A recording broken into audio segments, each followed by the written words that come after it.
You ever just look around and feel like the world is a little less vibrant than it used to be? Well, it might not just be your imagination. We're about to dive into this incredible story about something we see every single day, but maybe don't truly notice anymore. Color. Just for a second, picture a world where every single shade means something, where it carries emotion, history, maybe even a little bit of magic. A world where color isn't just there, but it's part of the very fabric of life. And that's the big question, right? What if, through all our progress and technology, we've kind of forgotten how to see it? What if we've lost our connection to that full, rich spectrum that's all around us? So to figure out what we might have lost, we've got to go back, way back.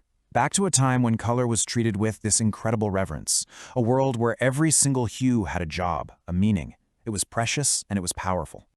Okay, so quick science detour, but it's super cool. Color isn't actually in the apple or the sky. It's a sensation. Light bounces off an object, some of it gets absorbed, some of it reflects into our eyes, and our brain does this amazing translation job and says, hey, that's red, or that's blue. It's basically a biological miracle happening constantly.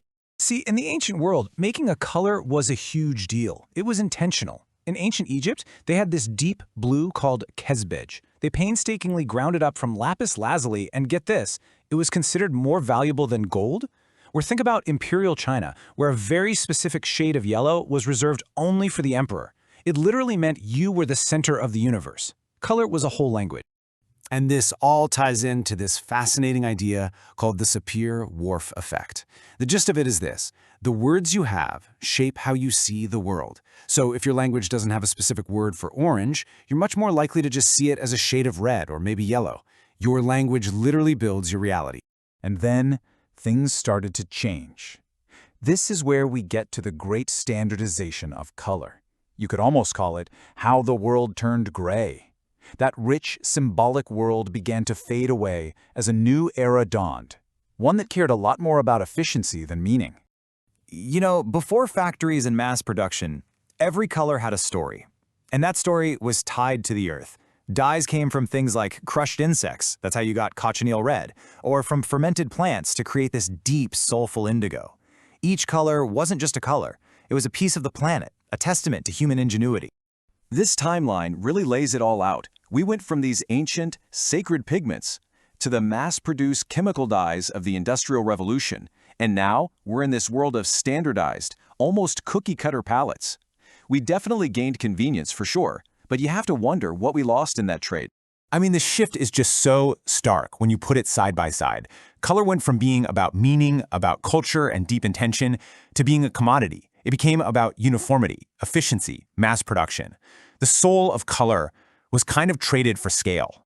And you could literally see this happening in the world around you. As factories spewed smoke and churned out identical goods, our cities just got grayer. And fashion, which used to be this explosion of hand-dyed fabrics, suddenly started favoring these serious, practical colors, like beige, gray, and black. Expression kind of took a back seat to conformity. Which brings us right up to today, and what I like to call the paradox of infinite choice. We live in this digital world that has a seemingly endless palette, but does that really make our lives any more colorful? Think about this for a second. The screen you are watching this on right now can display over 16.7 million distinct colors. That is an insane number. It's a practically infinite spectrum right at our fingertips. And yet, just look around you. Our offices, our minimalist homes, even the apps on our phones. So many of them use these super clean, efficient palettes of gray, white, and, that generic corporate blue. In this race for clean, minimal design, we've kind of sidelined color's emotional power.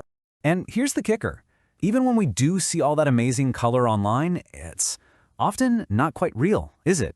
It's curated, it's processed, it's filtered. We're seeing this hyper-real version of a sunset, not the actual sunset. And that constant filtering can, over time, kind of weaken our connection to the messy, beautiful, unfiltered colors of the real world. But hey, this is not a story about doom and gloom. Not at all. Because now we get to the good part. It's all about bringing that spectrum back, about reclaiming a colorful world. And, believe it or not, there's a quiet rebellion happening all around us. This quote just nails it. Bringing color back isn't just about painting a room a bright color. It's about making a choice. It's about telling a story, your community's story. It's about rebuilding culture, one intentional splash of color at a time. And you can see this rebellion everywhere if you look. Cities are turning boring old walls into massive, vibrant public murals. Designers are using color psychology in schools to literally help kids learn better and feel happier. And people, just everyday people, are choosing to wear clothes that scream with personality instead of just blending in. So what can you do? Honestly, it's way simpler than it sounds. Choose colors for your home, for your clothes, with some intention behind it. Support local artists and craftspeople. Their work is soaked in meaning. And maybe the most important one, go outside and just look. Look at the sky, the trees, the flowers, without sticking a phone screen in between. It's all about actively bringing that emotional connection back into your life. And this, right here, is the real takeaway.